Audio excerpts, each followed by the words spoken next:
हुए लोकसभा चुनाव को लेकर। आज देश भर के साथ साथ हम बात करेंगे प्रदेश की राजनीतिक समीकरणों की। आज हम सबसे पहले बात करेंगे बाड़मेर जैसलमेर सीट की, जहां से लोकसभा इस सीट को हॉट सीट माना जाता है और साथ यहां पर भाजपा और कांग्रेस अपनी जीत के दावे लगातार करती रहती है। खैर, जीत के दावे बाद में है, पहले उससे पहले एक नजर डाल देते हैं हमारे खास रिपोर्ट पर। बाड़मेर, बायतू, शिव, चौहाटन, गुड्डामालिनी, सिवाना, पंचपद्रा और जैसलमेर कुल 8 विधानसभा क्षेत्रों को कवर करने वाला ये लोकसभा क्षेत्र हमेशा से प्रदेश की राजनीति में सक्रिय भूमिका निभाता रहा है। करीब 27 लाख की आबादी वाले इस लोकसभा क्षेत्र में कुल 18,87,061 मतदाता हैं।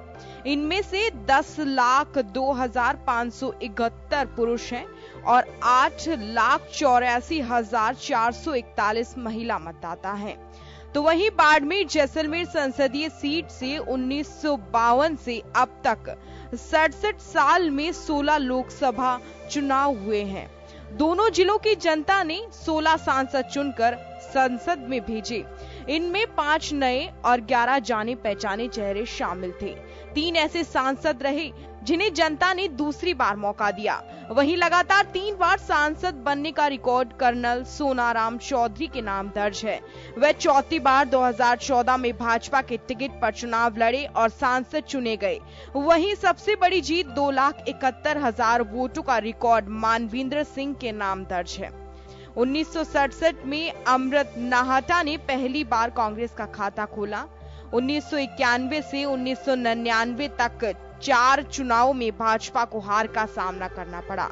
2004 में मानवेंद्र सिंह पार्टी का खाता खोलने में कामयाब रहे। अब देखते हैं यहाँ के जातीय समीकरणों और मुद्दों को।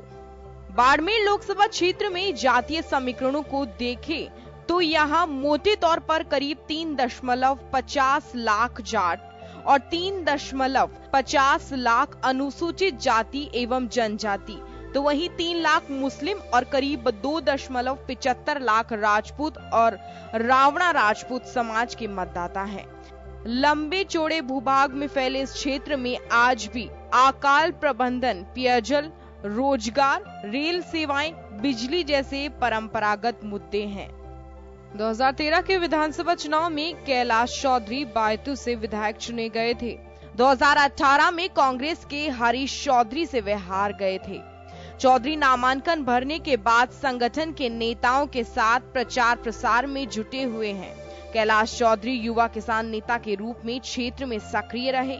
मैं सोचता हूँ कि इस संसद के अंदर राष्ट्रभक्तों को पहुंचने की बहुत आवश्यकता है और वर्तमान के अंदर इसलिए बाड़मेर जो पाकिस्तान के बॉर्डर के ऊपर है और पाकिस्तान बॉर्डर के ऊपर होने के नाते यहाँ से राष्ट्रपति का विधान लोकसभा के अंदर पहुंचना जरूरी है और निश्चित रूप से वहाँ जाएंगे और उनको जवाब देंगे कि राष्ट्रपति क्या होती है। उन्होंने देश विरोधी बातें मुफ्त की। अब आगे इस देश के अंदर हमारे प्रधानमंत्री नरेंद्र मोदी जी के नेतृत्व के अंदर देश आगे बढ़ेगा और विश्व के अंदर।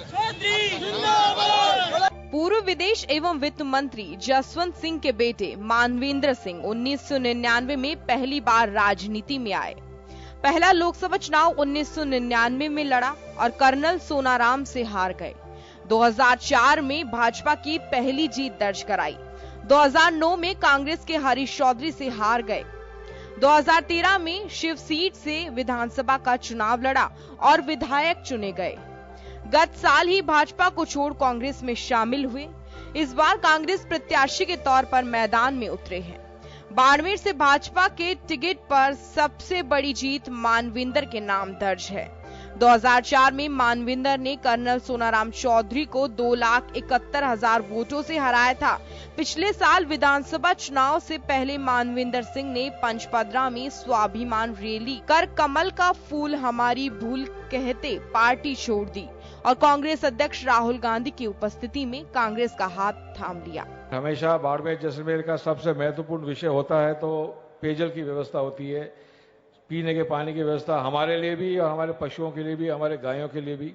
गायों की चर्चा अभी हरीश जी ने करी है, अपने चारा डिपो, शिविर। तो मैं यही निवेदन करना चाहता हूं कि जो अभी अधूरे योजनाएं हैं, मुझे विश्वास है कि सरकार उन योजनाओं को पूरा करेगी। बाड़मेर लोकसभा सीट पर मुकाबला कांटे का है। कांग्रेस के मानवेंद्र सिंह के लिए ये मुकाबला आन बान शान का माना जा रहा है, तो वहीं भाजपा के कैलाश चौधरी उन पर जताए भरोसे के लिए जी जान लगा रहे हैं। ब्यूरो रिपोर्ट, जन टीवी न्यूज।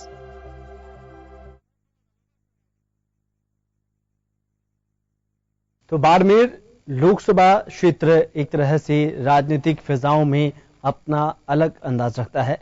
भारत पाकिस्तान के बॉर्डर से स्थित बाड़मेर जैसलमेर संसदीय क्षेत्र की राजनीति इस बार पिछले चुनाव जैसी ही है।